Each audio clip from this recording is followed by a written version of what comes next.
CJP സമരം. ഞാനായിരുന്നെങ്കിൽ curfew പ്രഖ്യാപിച്ച് ഒഴിഞ്ഞു പോകാൻ ആവശ്യപ്പെടും. പോയില്ലെങ്കിൽ വെടിവെക്കാൻ പറയും. ശവങ്ങൾ പെറുക്കി ആശുപത്രിയിലെത്തിക്കും. TG മോഹൻദാസ്.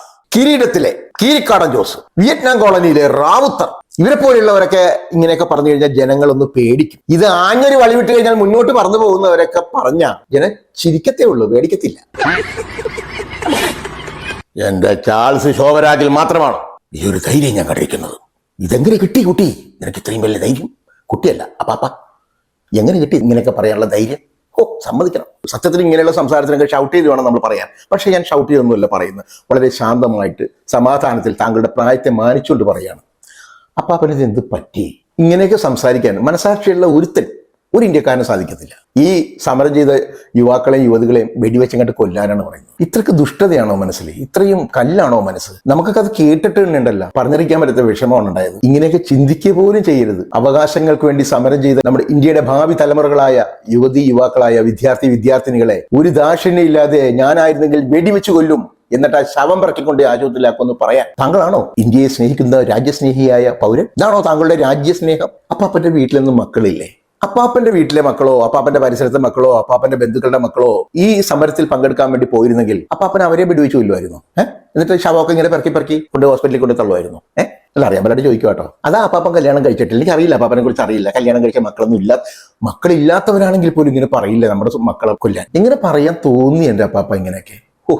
താങ്കൾ വിശ്വസിക്കുന്ന ഒരു പാർട്ടി ഉണ്ടല്ലോ, അതിന്റെ മുഖ്യാധികാരി മോഹൻ ഭാഗവത്, അദ്ദേഹം ഈ കുട്ടികളുടെ ഈ സമരത്തെ കരുണയോടുകൂടിയാണ് കണ്ടത്. ഇതിന് അനുകൂലമായിട്ടാണ് സംസാരിച്ചത്. അദ്ദേഹത്തിന് പോലും ഇല്ലാത്ത എന്ത് വൈരാഗ്യമാണ് എന്റെ അപ്പാപ്പൻ ഈ മക്കളോടുള്ളത്. പ്രതിഷേധിക്കുന്നവരെ വെടിവെച്ച് കൊല്ലുന്ന പരിപാടിയൊക്കെ 1947 മുമ്പായിരുന്നു.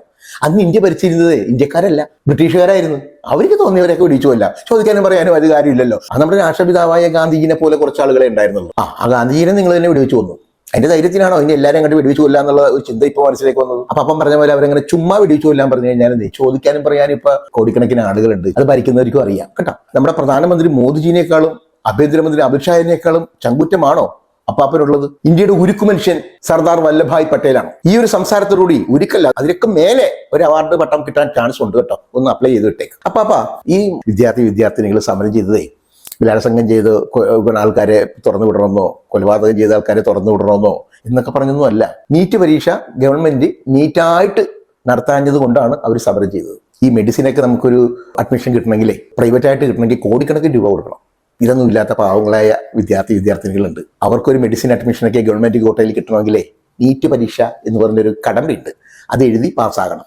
അങ്ങനെ പാസ്സായി ആ റാങ്ക് ലിസ്റ്റിലുള്ള ആൾക്കാർക്കാണ് ഗവൺമെന്റ് കോട്ടയിൽ ഫ്രീ ആയിട്ട് കിട്ടത്തുള്ളൂ. അതിനുവേണ്ടിയാണ് ഈ പാവങ്ങളായ വിദ്യാർത്ഥിനികൾ ഉറക്ക ഒഴിച്ച് കഷ്ടപ്പെട്ട് പഠിച്ച് അവർക്ക് ഗവൺമെന്റ് കോട്ടയിൽ ഒരു സീറ്റ് കിട്ടാൻ വേണ്ടിയാണ് അവർ പരീക്ഷ എഴുതിയത്. നിങ്ങളുടെ ആളുകൾ തന്നെ 10 ലക്ഷമോ 20 ലക്ഷമോ ഒക്കെ കോഴ വാങ്ങി ഈ ചോദ്യ പേപ്പർ ചോർത്തി കൊടുക്കുന്നു. അത് പിടിക്കപ്പെട്ടപ്പോൾ പരീക്ഷ ക്യാൻസൽ ചെയ്യുന്നു. അപ്പോൾ പഠിച്ച് കഷ്ടപ്പെട്ട് എഴുതി ഉറപ്പായിട്ടും എനിക്ക് ആ സീറ്റ് കിട്ടും, ഉറപ്പായിട്ടും ഞാൻ ജയിക്കും, എനിക്ക് മെഡിസിനിൽ ഗവൺമെന്റിന്റെ കോട്ടയിൽ ഒരു സീറ്റ് കിട്ടുമെന്ന് ആഗ്രഹിച്ചിരുന്ന ആ വിദ്യാർത്ഥികളുടെ ഭാവി അവതാളത്തിലാക്കിയ ഈ തീരുമാനത്തിൽ മനംതൊന്ന് എത്ര കുരുന്നുകളാണ് ആത്മഹത്യ ചെയ്തത്?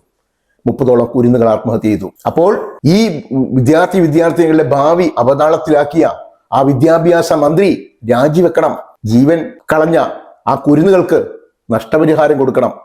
ഇതുപോലുള്ള ന്യായമായ അവകാശങ്ങൾക്ക് വേണ്ടിയാണ് അപ്പാപ്പ ആ കുരുന്നുകൾ അവിടെ പോയി സമരം ചെയ്തത്. എന്നിട്ടോ ന്യായമായ അവകാശമല്ലേ എന്നങ്ങോട്ട് അംഗീകരിച്ചേക്കാമെന്ന് സർക്കാർ ആലോചിച്ചോ? ഇല്ല.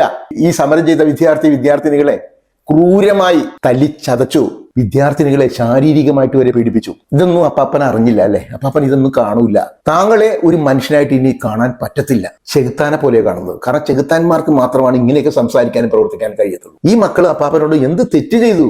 മക്കൾ ചെയ്യുന്നത് ന്യായമാണെങ്കിൽ സപ്പോർട്ട് ചെയ്തില്ലെങ്കിലും ഉപദ്രവിക്കാതിരുന്നു കൂടെ? സമരം ചെയ്ത് വിജയക്കൊടി പാർച്ച എന്റെ യുവജനങ്ങളെ, നിങ്ങൾക്ക് 1000 ആശംസകൾ, അഭിനന്ദനങ്ങൾ. ഇനിയും ഈ ഊർജം കെടാതെ മുന്നോട്ട് പോവുക.